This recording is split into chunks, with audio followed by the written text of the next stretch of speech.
Si è svolta a Raffadali il tradizionale corteo del 1° maggio, festa dei lavoratori, con in testa rappresentanti della triplice sindacale CGIL, CISL, UIL e tanta gente che hanno voluto dare la propria adesione alla giornata ieri dedicata in particolare agli infortuni sul lavoro, quindi la sfilata dei carri infiorati rappresentanti il mondo del lavoro, che dalla piazza del Voltano, passando per le vie cittadine, si sono recati fino a Piazza Progresso, accompagnati dalle bande musicali Città di Raffadali, Amici della Musica, al termine il comizio conclusivo.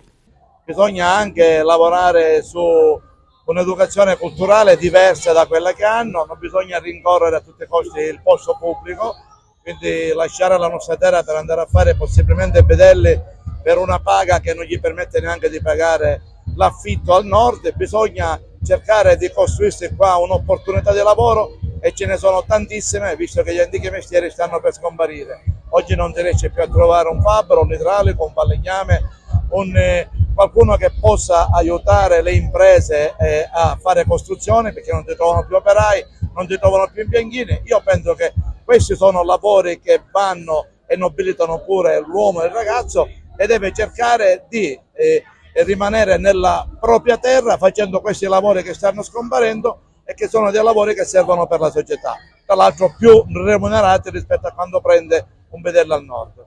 Ma è ogni 1° maggio che porta a Raffadali moltissime persone, anche dai paesi vicini, anche da paesi lontani.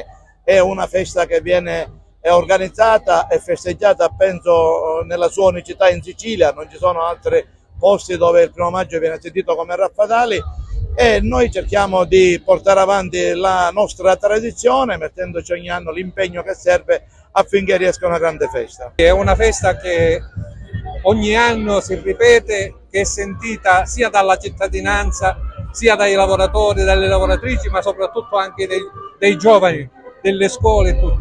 Noi ce la mettiamo tutto e il referendum dell'8 e del 9 di giugno vanno in questa direzione.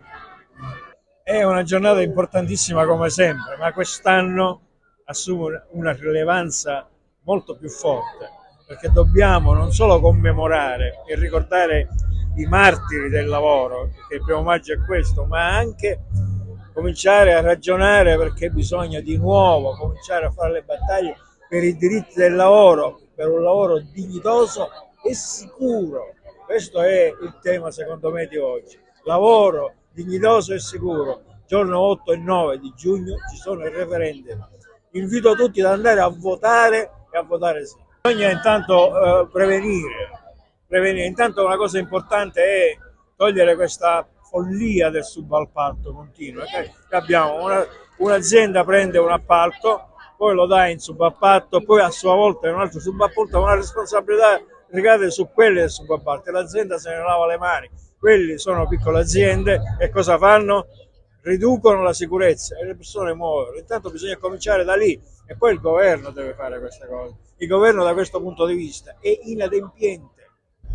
Questo è importante oggi, che tutti vanno a votare e prendono coscienza di questa condizione difficile. Non si può morire, non si può non tornare a casa quando si va al lavoro. Bisogna tornare a casa dalla propria famiglia, è una cosa gravissima. La speranza che c'è la CGIL, che c'è l'organizzazione sindacale, che si stanno battendo e continueranno a battersi fino alla fine per queste questioni, per i diritti dei lavoratori, per la pace e per la giustizia sociale. Perché voglio dire, una persona che qui vive una condizione già difficile di lavoro, non trovi il lavoro, poi vai a lavorare, vieni sfruttato e poi pure ci muori, mi sembra una cosa da terzo mondo.